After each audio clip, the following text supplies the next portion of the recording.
Monsieur le représentant du ministère de la Défense, Monsieur le représentant du ministère de la Justice, Monsieur le représentant de la Police nationale et Mesdames et Messieurs les organisateurs et organisatrices de cette conférence, Monsieur le représentant du Haut Commissariat des droits de l'homme, distingués invités, Mesdames et Messieurs en vos rangs, titres, grades et qualités, c'est poussé par le sens du devoir et du patriotisme que je m'adresse à vous ce matin à l'occasion de cette conférence sur la sécurité qui revêt une importance capitale.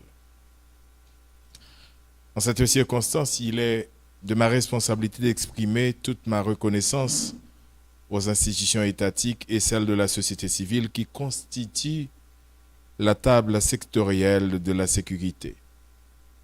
Leur engagement et leur dévouement constituent les pierres angulaires dans notre quête pour restaurer l'ordre et la stabilité de notre pays.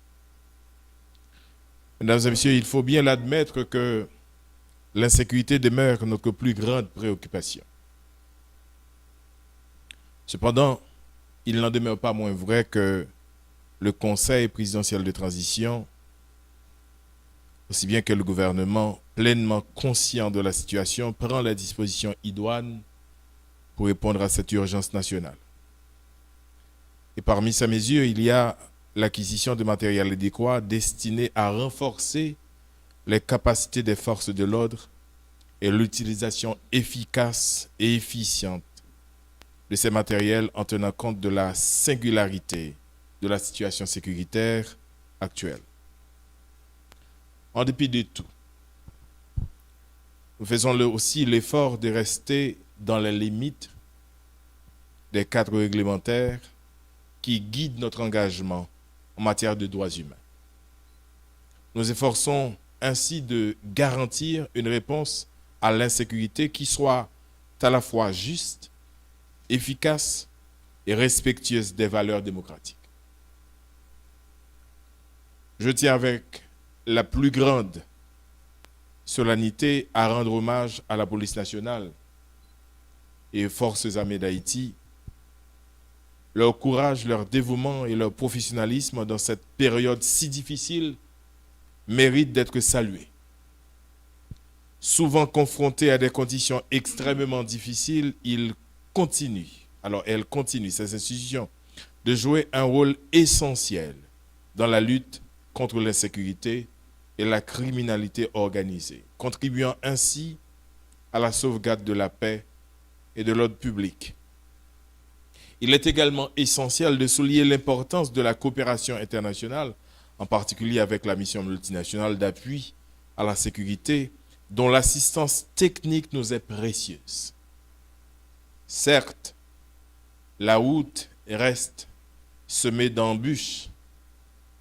La situation sécuritaire demeure complexe et nécessite un engagement constant, soutenu et collectif pour que nous puissions ensemble restaurer une paix durable. Le Conseil est engagé à poursuivre ces efforts. Nous continuerons à investir dans le renforcement des capacités des forces de l'ordre, dans la mise en œuvre des réformes structurelles et dans la création d'un environnement propice à la sécurité juste, justice et stabilité.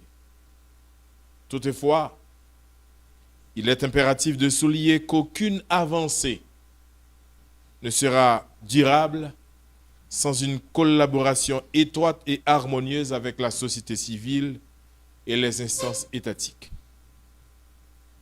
La société civile, en effet, joue un rôle important dans la réussite de ce processus de restauration de l'ordre public. Elle est un partenaire privilégié dans la promotion de l'état de droit, dans la lutte pour la paix et dans la consolidation de la démocratie.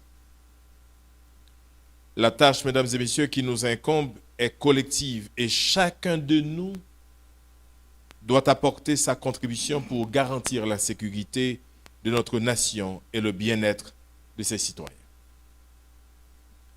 Mesdames et messieurs, dans ce tournant que connaît le pays, l'unité nationale est plus que jamais indispensable. Nous devons travailler main dans la main pour relever les défis sécuritaires qui se dressent devant nous.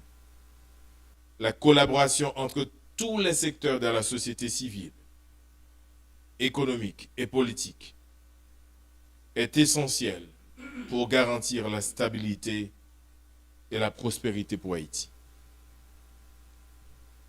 Je voudrais conclure en réitérant avec force et solennité l'engagement du Conseil présidentiel de transition à poursuivre sans relâche ses efforts pour restaurer la sécurité, la paix et la stabilité sur tout le territoire.